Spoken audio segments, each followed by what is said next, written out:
कक्षा 7 सामाजिक विज्ञान।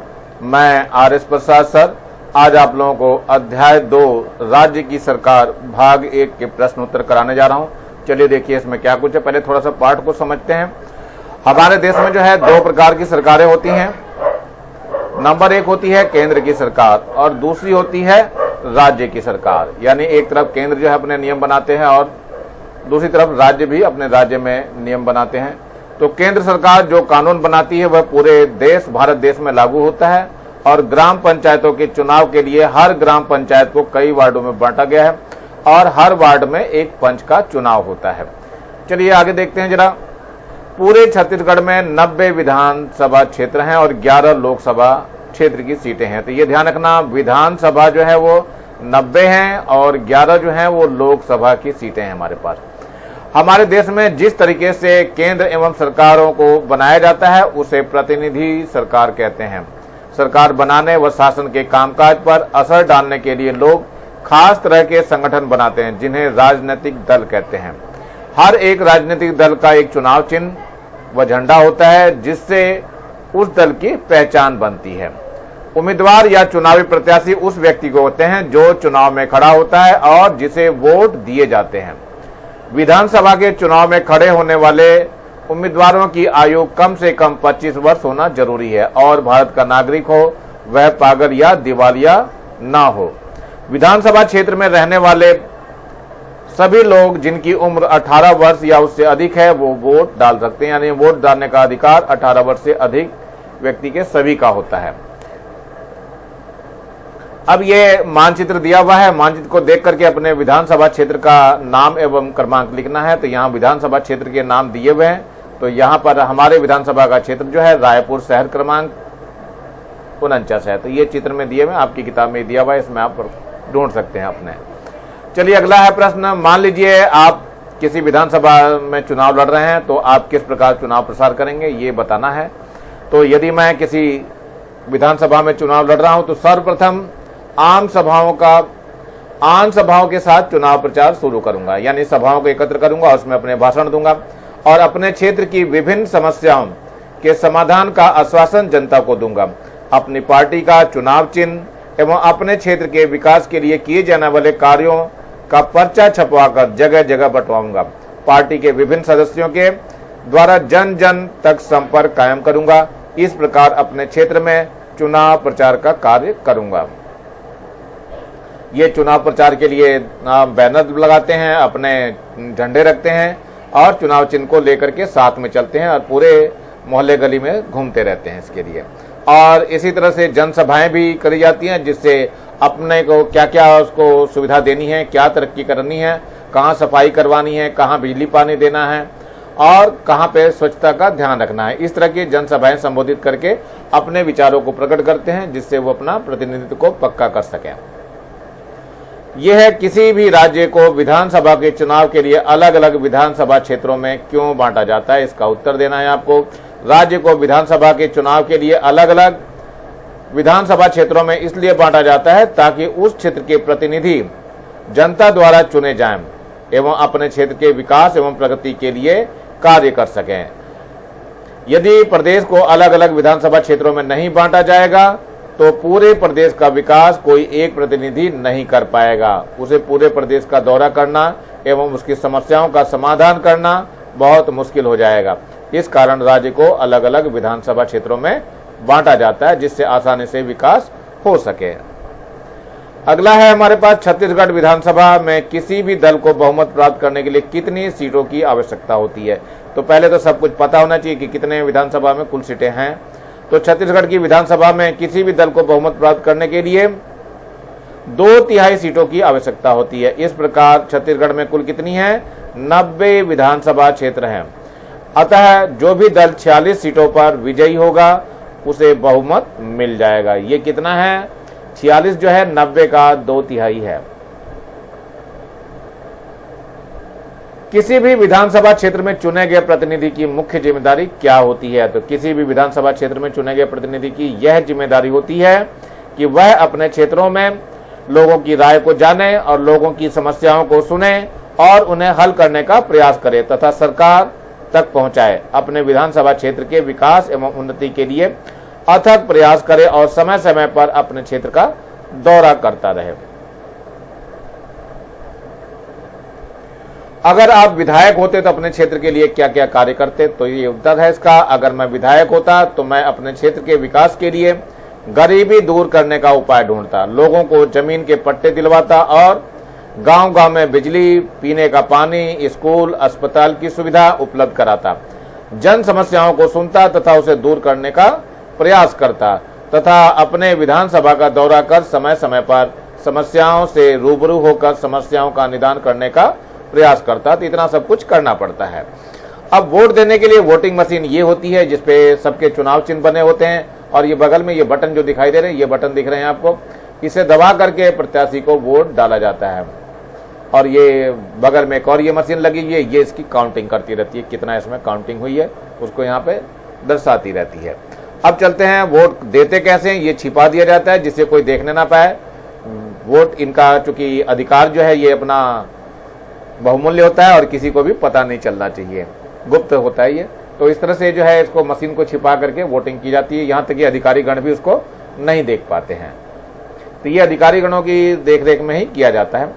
इसके बाद है आपका, जब यहाँ से चुनाव जीत जाते हैं तो चुनाव जीतने के बाद ये सारे विधायक जो है यहाँ पर आकर के विधानसभा में अपनी बहस शुरू कर देते हैं। नियमों के ऊपर जो भी बिल पास और पारित होता है उसको यहाँ पे उस पर चर्चा होती है कि हाँ किस तरीके से ये नियम पालन होना चाहिए, ये नियम लागू होना चाहिए अथवा नहीं होना चाहिए। और यहाँ से विधायक पास होने के बाद राज्यसभा में उसको राज्य में वो नियम लागू कर दिए जाते हैं। चलते हैं थोड़ा बुक की तरफ भी देखते हैं, बुक में क्या दिया हुआ है। ये वैसे यहाँ तो खत्म हो रहा है ये वाला पार्ट, तो चलते हैं जरा बुक में भी जानते हैं क्या चीज है।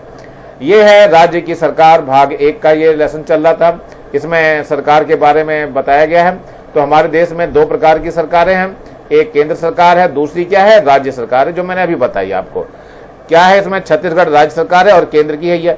उसी तरह क्या है, जैसे उड़ीसा है या मध्य प्रदेश में, तो वहां के जो नियम होंगे वो हमारे यहाँ लागू नहीं हो सकते हैं।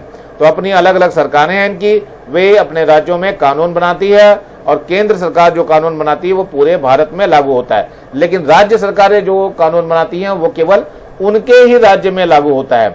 ऐसा नहीं है कि उड़ीसा में बनाया गया कानून जो है हमारे छत्तीसगढ़ में लागू किया जाए, ऐसा नहीं होता है। राज्य सरकार बनने के लिए चुनाव किस तरह से करे जाते हैं, सरकारें कैसे बनती हैं, इसके लिए एक उदाहरण देकर के आपको समझाया जाएगा। कहानी की तरह से सुनाया जा रहा है इसको। देखते हैं इस कहानी में क्या दिया हुआ है। कहानी में जो है पहले पूरब नाम का ये प्रदेश लिया गया है और इसका एक राज्य मान लिया गया। उसके विधानसभा क्षेत्र में गोपालपुर का वर्णन किया जा रहा है। कहानी में राज्य, विधानसभा क्षेत्र, पार्टी व लोगों के नाम सब काल्पनिक दे दिए गए हैं, लेकिन विधायक चुनने का तरीका व चुनावी संबंधी नियम जो है ये सभी वास्तविक हैं। तो पूरब प्रदेश में कुल जो है 70 विधानसभा क्षेत्र हैं, जिसमें से एक है गोपालपुर। ये गोपालपुर एक विधानसभा क्षेत्र है। पूरब प्रदेश में अभी कुछ ही दिनों पहले विधानसभा चुनाव हुए थे। इस चुनाव में कई राजनीतिक दलों ने भाग लिया। इन दलों में से भारत दल, जनता दल मिशन के मुख्य दल थे, मतलब 2 ही दल थे, इसमें 2 ही भागों में बांटा गया था। यानी पूरे प्रदेश को कितने चुनाव क्षेत्रों में बांटा गया, तो इसको 2 ही में माना गया। तो पूरा प्रदेश को कितने चुनाव क्षेत्रों में बांटा गया, तो ये 70 है बच्चों, ये 70 में बांटा गया है। अब गोपालपुर विधानसभा क्षेत्र में से ही यही 2 मुख्य पार्टियां चुनाव लड़ रही हैं। यहां से भारत दल के जो है राम प्रसाद हैं और जनता मिशन दल से जो है श्रीमती पल्लवी बाई चुनाव लड़ रही हैं। तो श्रीमती पल्लवी बाई किस राजनीतिक दल से चुनाव लड़ रही हैं, इसका आंसर आप लोग दे सकते हो। ये जो है जनता मिशन से लड़ रही हैं, जनता मिशन दल से ये लड़ रही हैं। और इसके बाद राम प्रसाद किस राजनीतिक दल से चुनाव लड़ रहे हैं, तो राम प्रसाद जो है ये भारत दल से लड़ते हुए दिखाई दे रहे हैं आपको, ये भारत दल से लड़ रहे हैं। तो इस तरह से आप आंसर इन सबके दे सकते हैं। चलिए, यह है चुनाव के कई उम्मीदवार चुनाव लड़ते हैं। क्या आपने कभी सोचा है वोट देने वाले कैसे तय करते होंगे कि किसे वोट देना है और किसे नहीं? यही जानने के लिए इस कहानी को हम सुना रहे हैं। चलिए सुनते हैं इस कहानी के बारे में, इस कहानी में क्या कुछ दिया हुआ है। तो चुनाव जो है 20 जनवरी को होने वाले थे, लेकिन 15-20 दिन पहले ही जीप, मोटर कार, साइकिल वगैरह लेकर के लाउड स्पीकर लगा करके आम सभाओं में चुनाव प्रचार शुरू कर दिया गया और प्रत्येक दल के उम्मीदवार उनके सहयोगी द्वारा आश्वासन दिए जा रहे थे कि हम गरीबी हटाएंगे, हम दूर करेंगे आपकी समस्याओं को, जमीन के पट्टे हम दिलवाएंगे, गांव में बिजली हम लाएंगे, पीने का पानी हम देंगे, स्कूल की व्यवस्था हम करेंगे। तो इस तरह से चुनावी प्रलोभन दिए जाते हैं और इस तरह से ये अपना जुलूस निकाला जाता है। ये आपके सामने दिखाई दे रहा, पल्लवी बाई जो है अपना वोट मांगने के लिए बैनर बना करके अपने झंडे को लेकर के चल पड़ी हैं, वोट दो हमें और हम आपकी सुविधाओं को ध्यान में रखेंगे और उनका निदान करेंगे। तो ये सभी क्या हुआ, अस्पताल की सुविधा भी उपलब्ध कराएंगे, लोगों को रोजगार भी दिलाएंगे। सभी उम्मीदवारों ने अपने अपने नाम के बैनर, पोस्टर, बिल्ले बनवाए और कई बच्चों के अलग अलग दलों के बिल्ले लगा करके घूम रहे थे, जिन पर उम्मीदवारों के फोटो छपे हुए थे। उम्मीदवार अपना अपना फोटो छाप करके बिल्ले सभी बच्चों में बांट चुके थे। अब क्या हुआ, यहाँ पे पल्लवी बाई जो है वो आम सभा का संबोधन करती है। तो 11 तारीख को गोपालपुर के गोल मैदान में जनता मिशन दल की उम्मीदवार पल्लवी बाई ने क्या करा, आम सभा ली। सभा में जनता मिशन दल के दूसरे बड़े नेता भी वहां मौजूद थे। सभी ने पर्चा बांटा गया और जिसमें पल्लवी बाई का फोटो व पार्टी का चुनाव चिन्ह भी छपा हुआ था। पर्चे में लिखा था कि गोपाल के पल्लवी बाई ने कौन कौन से काम करवाए हैं और अगर पूरा प्रदेश में जनता मिशन दल की सरकार बनती है तो वो कौन कौन से काम करवाएगी। कुछ नेताओं के बोलने के बाद सभी में पल्लवी बाई के बोलने की बारी आई। लास्ट में पल्लवी बाई उठती हैं और बोलना चालू करती हैं। पल्लवी बाई ने अपने भाषण में कहा कि पिछली बार उन्होंने सिंचाई के लिए एक छोटा सा बांध बनवाया था, कई स्कूलों के लिए अतिरिक्त पक्के कमरे बनवाए थे तथा कई गांवों को मुख्य सड़कों से जोड़ने का कार्य करा था और सड़कें पहुंचाई थी। उन्होंने कहा यदि आप लोग मुझे जिताएंगे तो मेरे दल की सरकार बनेगी तो मैं इस क्षेत्र की आवश्यकताओं के अनुसार स्कूल, अस्पताल, पीने का पानी आदि सुविधाएं उपलब्ध कराऊंगी। साथ ही गोपालपुर के कई बड़े कारखाने भी लगवाए जाएंगे जिससे इस क्षेत्र के बेरोजगारों को रोजगार मिल सके। लोग बड़े शहरों की तरफ पलायन नहीं करेंगे। पल्लवी बाई के भाषण के बाद जो है आम सभा समाप्त हो गई। चाय की दुकान पर कुछ लोग आपस में बात कर रहे थे। एक आदमी कह रहा था, अरे इस बार तो भारत दल तो जाएगा क्योंकि सिवाय महंगाई बढ़ाने के इस पार्टी की सरकार ने तो कुछ करा ही नहीं है। ये यहाँ पे देखो इस तरह से सभा को संबोधित किया जा रहा है। यहाँ पे पल्लवी बाई सभा का संबोधन कर रही हैं।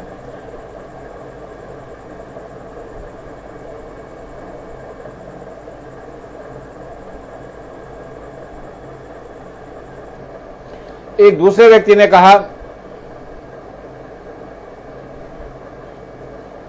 कि जनता मिशन दल ने कौन से तीर मारे हैं, तो तीसरे ने कहा महंगाई सिर्फ पूरे प्रदेश में ही नहीं बढ़ी, पूरे देश में बढ़ी है। और किसी ने कहा महंगाई बढ़ी लेकिन मजदूरी उतनी ही है। एक व्यक्ति ने कहा सूखा पड़ने पर पिछली सरकार ने कोई उपाय नहीं किए थे।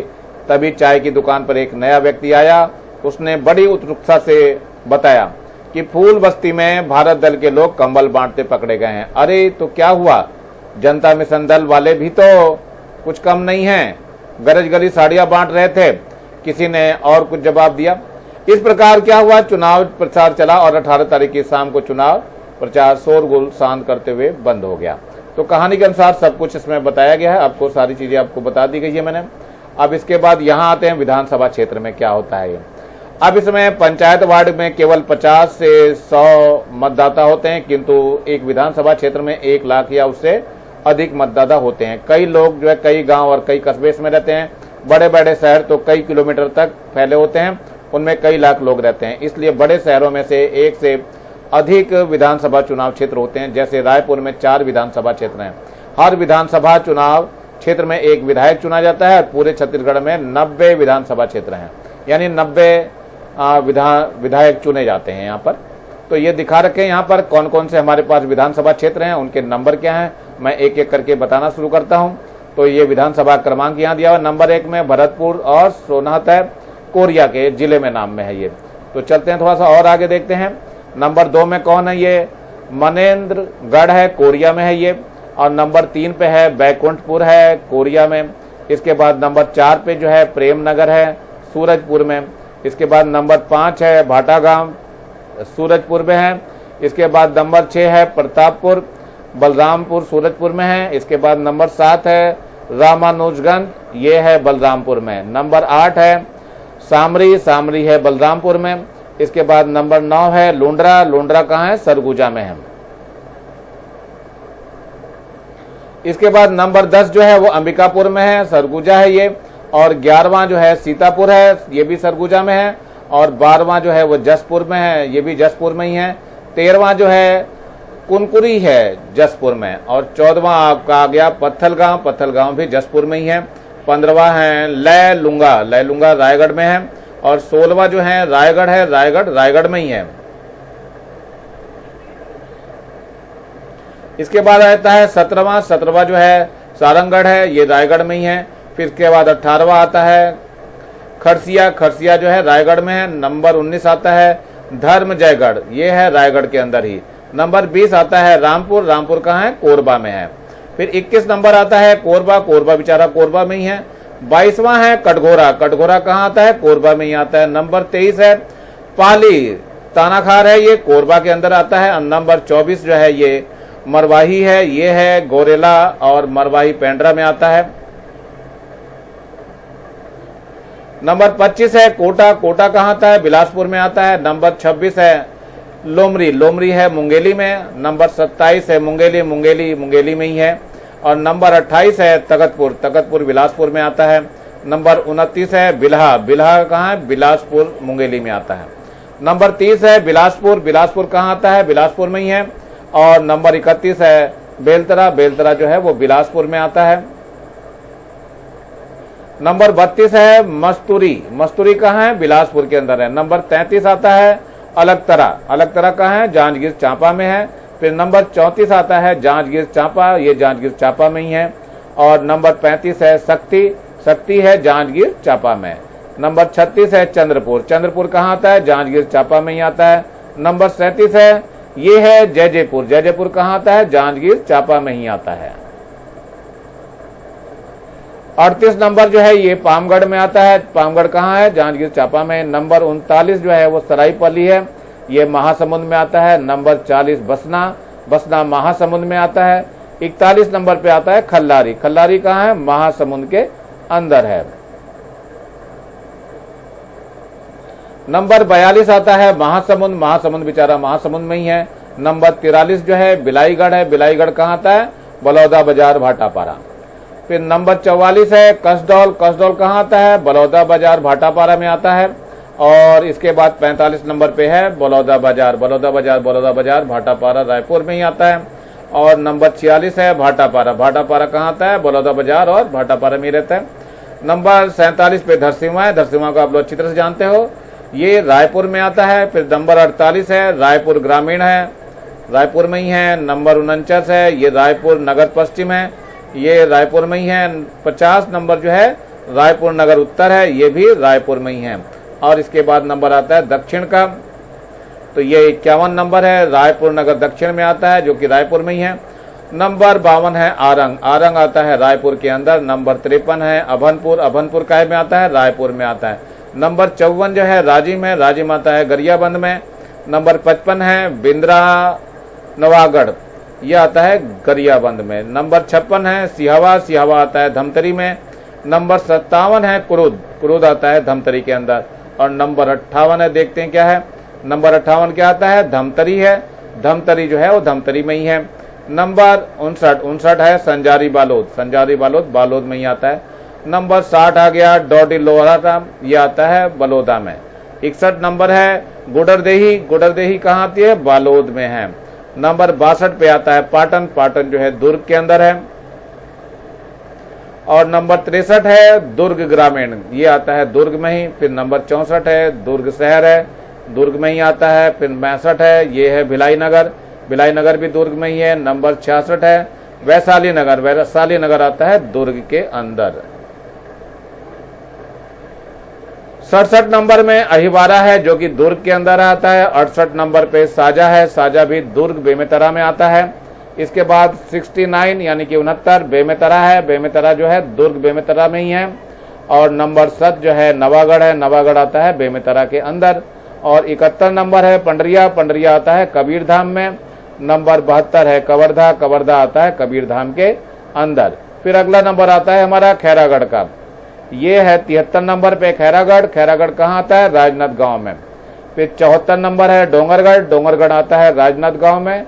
75 नंबर पे आता है राजनांदगांव, जो कि राजनांदगांव में ही है। और 76 नंबर पे आता है डोंगरगांव, डोंगरगांव राजनांदगांव में ही है। नंबर 77 आता है खुज्जी, खुज्जी कहाँ है? राजनांदगांव में ही है।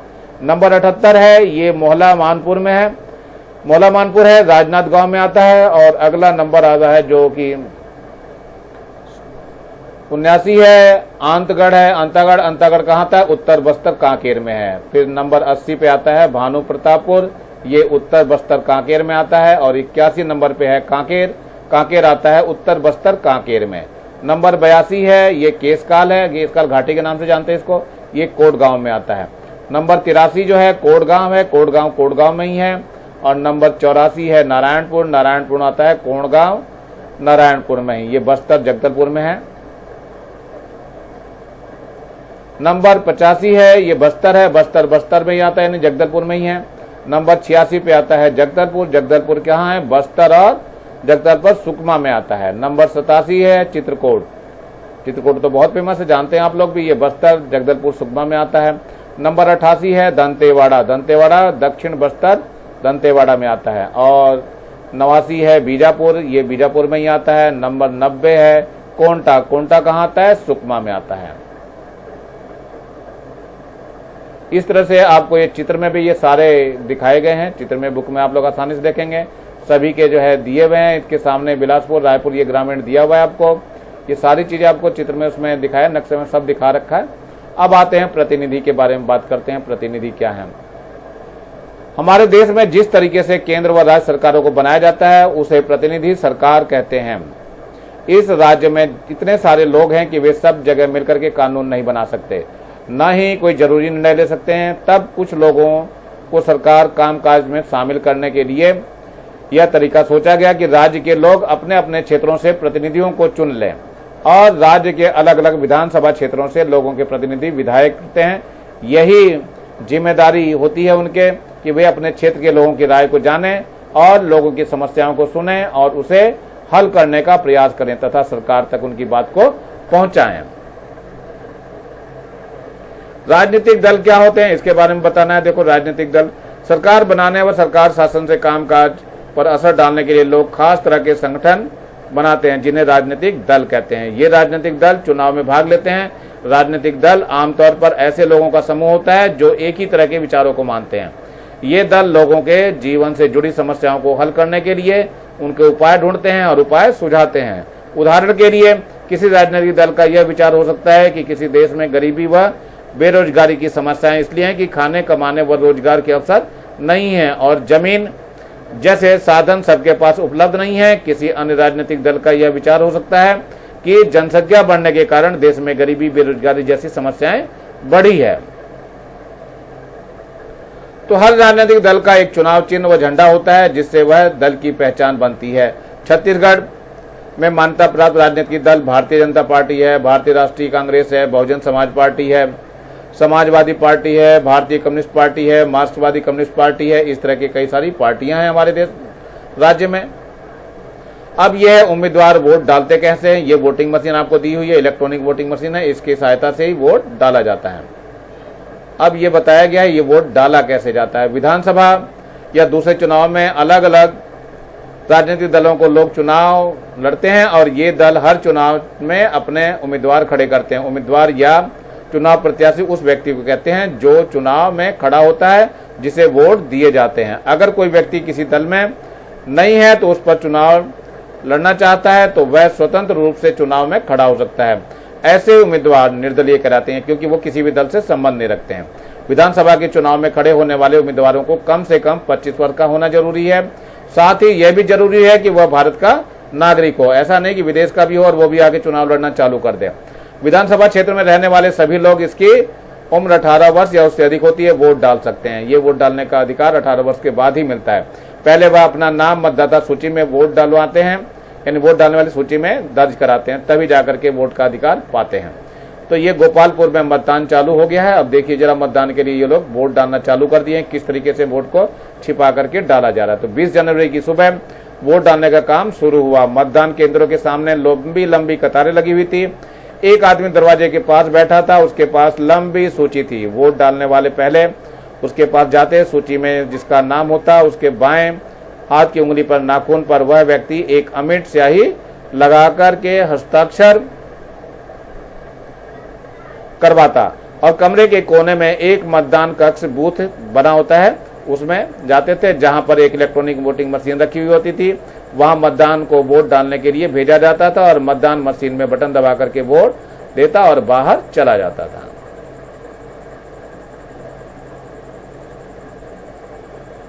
एक मतदान केंद्र पर जब वोट डाल रहे थे तभी उसी समय एक व्यक्ति के साथ वहां एक अधिकारी की खूब बहस हो गई। अधिकारी कह रहा था, तुम तो वोट डाल चुके हो, फिर क्यों आए हो यहाँ? वोट देने वाला बार बार अपने नाखून दिखाता और जब मेरे नाखून पर निशान नहीं है तो आप मुझे वोट देने से कैसे रोक सकते हैं? अपने मेरे नाम को सूची में गलती से काटा होगा और कोई व्यक्ति मेरा वोट डाल गया होगा। अंत में अधिकारी ने उससे कहा कि वह अपना वोट मतपत्र के द्वारा डाल करके लिफाफे में सील बंद करके दे। वोट का लिफाफा अधिकारी के पास ही रख लिया गया और शाम 5 बजे गोपालपुर के मतदान समाप्त हो गया। अब इसके बाद देखो इसमें क्या कुछ हुआ है।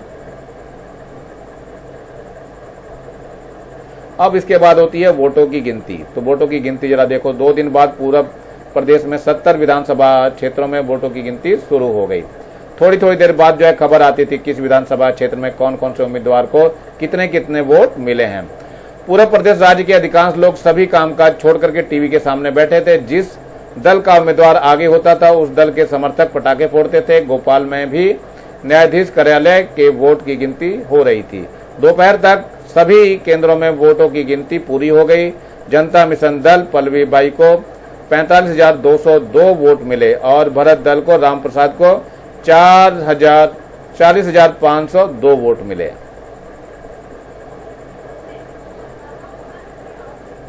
बाकी उम्मीदवार को 5,000 से कम वोट मिले। इस तरह पल्लवी बाई गोपालपुर के विधायक चुन ली गई और शाम तक पूरे प्रदेश की सभी विधानसभा सीटों के परिणाम घोषित कर दिए गए।